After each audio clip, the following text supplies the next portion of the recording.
ইউনিভার্সিটির ছাত্র জয় মালাকার ওরফে মিতা গৌরঙ্গ মালাকারের বিরুদ্ধেও ধর্ম পরিচয় গোপন করে একাধিক মুসলিম নারীর জীবন নষ্ট করার প্রমাণ মিলেছে।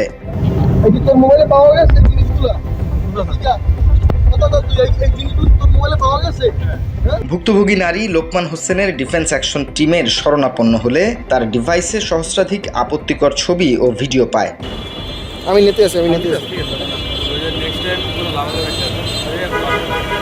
জয় নিজের মুখে অন্তত ১৫ জন মুসলিম মেয়ের সাথে প্রতারণার কথা স্বীকার করলেও ধারণা করা হচ্ছে এই সংখ্যা আরও বেশি। তুই কয়টা মেয়ের জীবন নষ্ট করছিস? 15টা। হ্যাঁ, এর মধ্যে মুসলিম কয়টা? মুসলিম কয়টা এর মধ্যে? সবই মুসলিম। মাত্র ৩০% টাকায় জমির মালিক হয়ে নতুন বাংলাদেশের গড়ে তোলার স্বপ্ন দেখা বাংলা বসতি। অভিযোগ রয়েছে এই বিশাল কর্মযজ্ঞের পেছনে রয়েছে ইসকন ফান্ডের বিশাল অর্থের যোগান। ব্যক্তি স্বাধীনতার দোহাই দিয়ে আইনি ও প্রশাসনিক প্রভাব বলয় তৈরি করে বাংলাদেশে এই লাভ কুরুক্ষেত্র মিশন পরিচালনা করা হচ্ছে বলে যৌক্তিক আলোচনা রয়েছে। এ নিয়ে কাজ করা সংগঠন ডিফেন্স অ্যাকশন টিমের দাবি, অসাম্প্রদায়িক চেতনা ও নারী স্বাধীনতার আড়ালে মুসলিম ছাত্রীদের সতীত্ব হরণ এবং ধর্মান্তকরণ এখন একটি সহজলভ্য বিষয়ে পরিণত হয়েছে। সংস্থাটি জানায়, এই সিন্ডিকেট তরুণদের প্রলুব্ধ করতে ভারতে স্থায়ী নাগরিকত্ব, ৫ লক্ষ রুপি পুরস্কার ও সরকারি চাকরির নিশ্চয়তা দিচ্ছে।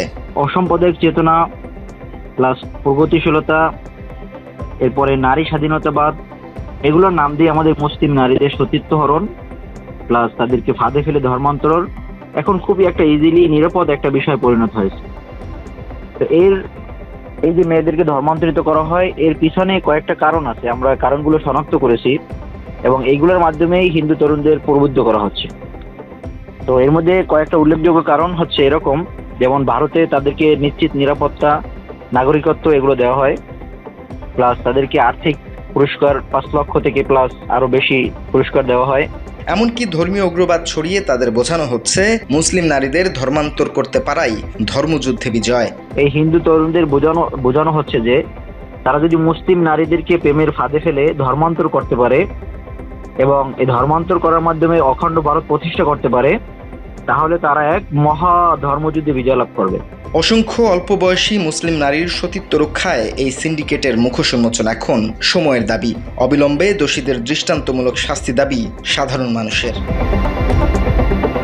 Desk report, Bangla edition, Dhaka.